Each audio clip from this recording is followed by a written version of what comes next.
living with an electric vehicle? Well, I guess it's only a matter of time now that we'll all be living with electric vehicles. However, I guess for the majority it's something that they haven't experienced yet.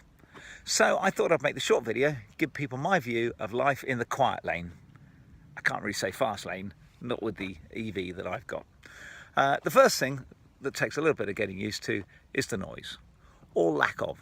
There is some entertainment in sort of creeping up behind people slowly and quietly, but actually once you're doing around 20 miles an hour, the road noise is as loud as it is in any car, and it's no longer silent. It's the initial pull away. Well, it's a bit weird until you get used to it. My previous car had the stop-start feature, so the engine would stop and cut out when you stopped, and as soon as you put the clutch in, it would start again. But the fact is that you're sitting there with the engine on and no noise. It means that often passengers, especially those who get into the car for the first time, aren't mentally prepared that you're about to start moving, which is always a great time to floor it and create some excitement inside the car. The other thing about noise is that there are some great sounding cars and motorcycles out there. As a motorcyclist, there's a saying, loud pipes save lives. And after riding bikes for 40 years, there are numerous occasions that I can recall that I've noticed where a pedestrian, on hearing the sound of my bike, has turned their head to see that I'm coming just as they're about to step out in front of me. Well, a while back I rode an electric motorcycle, and I found it very unnerving riding past a school as the kids were coming out knowing that they couldn't hear me. I know that electric cars do make enough road noise and they can be heard, but electric motorcycles don't, as they have a much smaller tyre contact patch with the road. Now, car and bike manufacturers have been playing around with exhaust tones for years to make them sound attractive. I wonder what they'll do when it comes to electric motors. I'm not sure that they can do much, but the current crop of electric cars just have a dull whine to them, which doesn't really get the blood pumping at all. Now, the next thing is the whole charging up thing.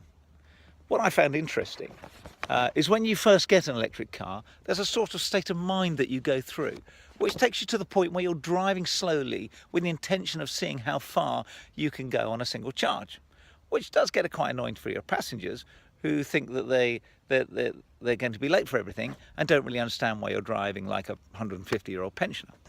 Now, of course, this doesn't last forever, and after a while it eventually turns into what they refer to as range anxiety, which leads you to a slightly stressed state when you get that feeling when you're about to run out of petrol and there's no garages nearby. You're not sure whether you can make it to the next petrol station type of feeling. Now, of course, the next generation of electric cars should have a much better battery range. And so I'm interested to know whether people go through this process when they first get one, particularly if the battery range is much, much longer. So driving an electric car is very much like driving any other car, apart from a couple of things. I mean, firstly, it's an automatic. Now this means as the world moves to electric vehicles, the manual gearbox, or stick shift if you're on the other side of the Atlantic, will potentially become a thing of the past. This isn't a foregone conclusion, but it's probably the most likely outcome. This got me thinking. Now, I've raced cars, go-karts, and I'm quite used to left foot braking. In fact, whenever I see people karting for the first time, they normally get used to left foot braking within a lap or two. Therefore, if all cars are autos with two pedals, I think it'd be great if they set the pedals up so you have one on each foot, just like a go-kart. I don't suppose the manufacturers would go with it, but it would be my preference.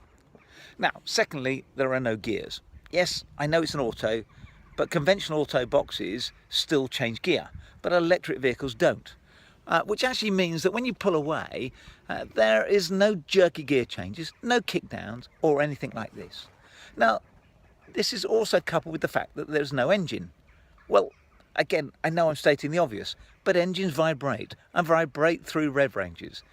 So there is none of this in an EV, meaning that when you pull away, it's very smooth, it's very quiet, and pretty quick off the line too. Now, this makes me wonder, will cars lose driving character? Will they all appear very similar in the way that they drive and make power? Petrol and diesel engines are very different, and the way that they're tuned and set up create differences.